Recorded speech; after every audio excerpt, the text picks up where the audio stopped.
Good day mga kakabisi! Welcome to my channel as Father of Guy. Another day, another mini vlog.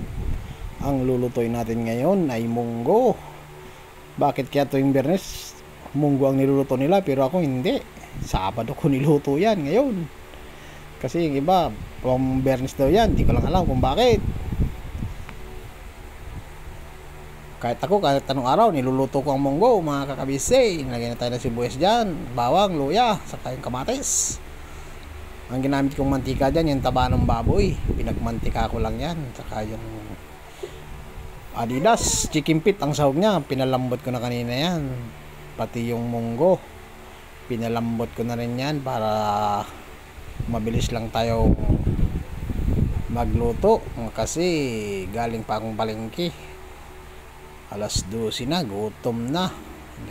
Yung nilagay kong tubig pinakuluan ko na rin yan para mabilis lang ang ating pagluluto kasi gutom na tayo mga kakabisi.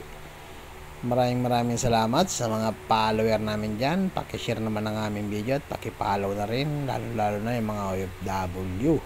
Lagi po kayong mag-iingat dyan sa araw-araw na binibigyan ng buhay ng ating Panginoon. At lagi tayong magpasalamat sa mga grasyang natatanggap natin sa araw-araw. At napakaingay pa ng BBKK ko. Gusto pa rin natin mag voice over na ko naman. Lagyan na natin ng mga gulay dyan.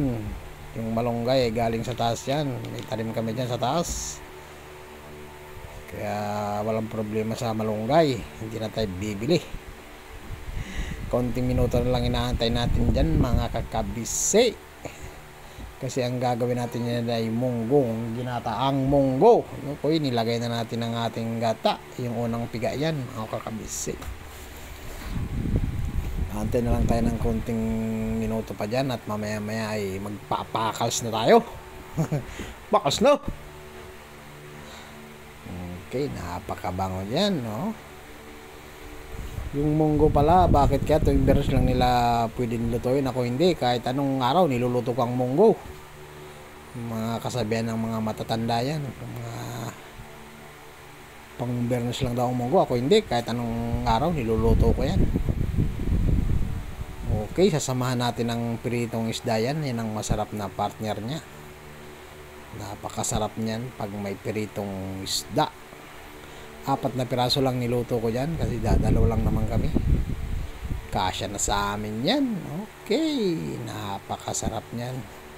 Ano pang iniintay ninyo mga kakabisi? Mag-ready na kayo ng bahaw dyan. At pakals na!